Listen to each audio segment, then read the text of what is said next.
He was a test cricketer, a revolutionary coach, and a global citizen of the game. Yet his life ended in mystery, days into a World Cup. From earpieces on the field to coaching 3 continents, Bob Woolmer changed cricket forever. This is the story of a man who was always ahead of his time and left us with questions we may never answer. Welcome to From Colombo with Swing.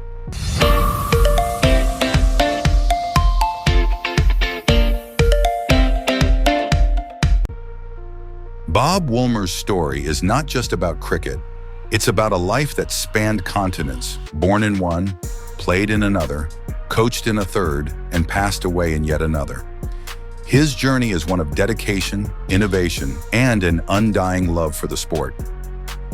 Robert Andrew Woolmer, fondly known as Bob Woolmer, was born in Kanpur, India in 1948. His father, Clarence Woolmer, captained the United Provinces in the Ranji Trophy, now Uttar Pradesh, making cricket a natural path for young Bob. The family moved to England, where Bob joined Kent County at a young age, following in his father's footsteps. He made his county debut in 1969 at just 21, primarily as a medium pacer, known for his ability to swing the ball.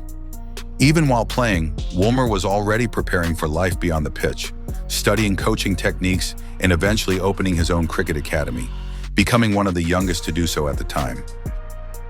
It took him 6 years to earn a Test debut.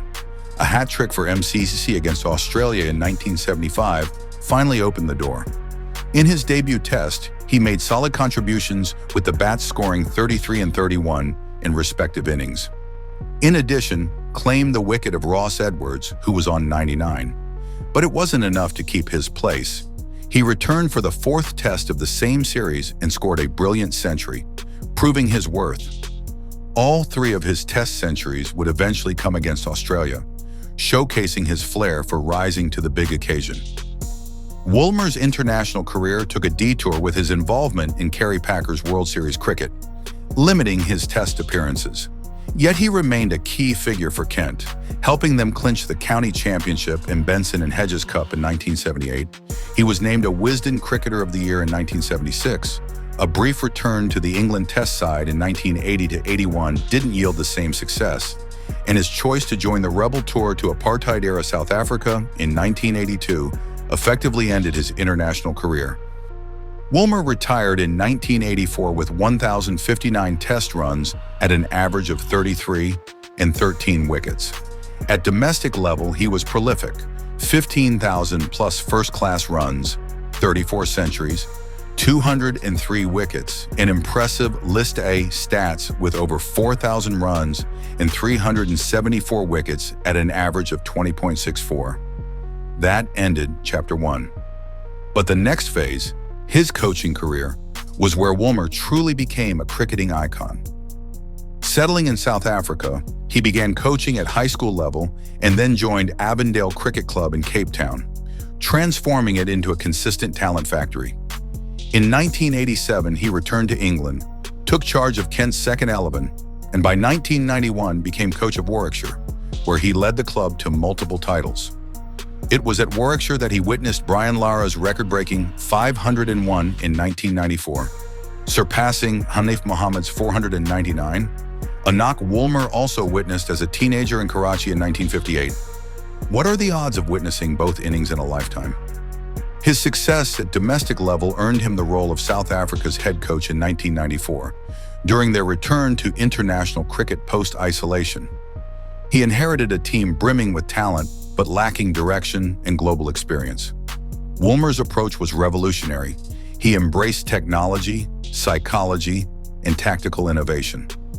A landmark moment came during the 1999 World Cup, when he and captain Hansi Cronje used an earpiece for mid-match communication, a concept common in American sports but unheard of in cricket. The tactic was quickly shut down by the ICC, but it showcased Woolmer's visionary mindset. He also encouraged stroke innovation, like the reverse sweep, and under his guidance, South Africa became a dominant force. Although they faltered at the 1996 and 1999 World Cups, Woolmer led them to their only ICC title to date. the 1998 Champions Trophy, then known as the ICC Knockout Tournament. After parting ways with South Africa in 1999, he was considered for the England coaching job, but opted for a break, returning briefly to Warwickshire. Then in 2001, the ICC appointed him as High Performance Manager, a role focused on developing associate nations like Kenya, Netherlands, Namibia, and Canada. Woolmer embraced the challenge with passion. He prioritized fitness and fielding, knowing these could be quickly improved. Dutch all-rounder Tim de Leede recalls him saying, "You may not learn to bat or bowl like the pros in a short time, but you can learn to feel like them and match their fitness." He also pushed associate teams to embrace technology and data analysis. One memorable piece of advice to Kenyan seamer Peter Ongondo was, "A good ball is still a good ball, whether it's bowled by Wakar Yunis or Peter Ongondo." Woolmer turned down a coaching offer from Sri Lanka in 2003, choosing to stay focused on the associate nations, a testament to his global vision for the game.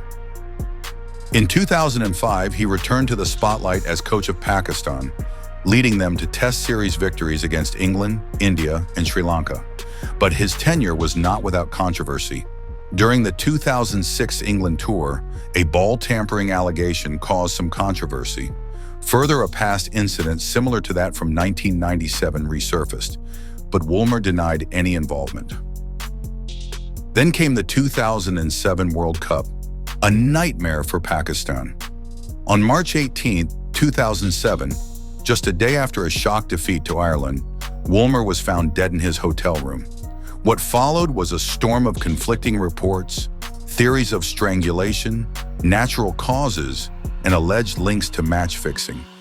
Despite extensive investigations and 26 days of testimony, the final verdict was inconclusive.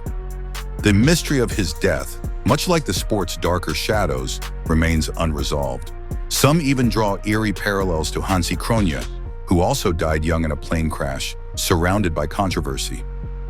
We may never uncover the full truth about Bob Woolmer's death, but what's undeniable is this. At just 58, the cricket world lost one of its most brilliant minds. On what would have been his 77th birthday, we remember Bob Woolmer as a visionary coach, an innovative thinker, and a man whose legacy continues to inspire across borders. If you enjoyed this episode and want more stories like this, don't forget to subscribe to the channel. Thanks for your support, and I'll see you in the next one.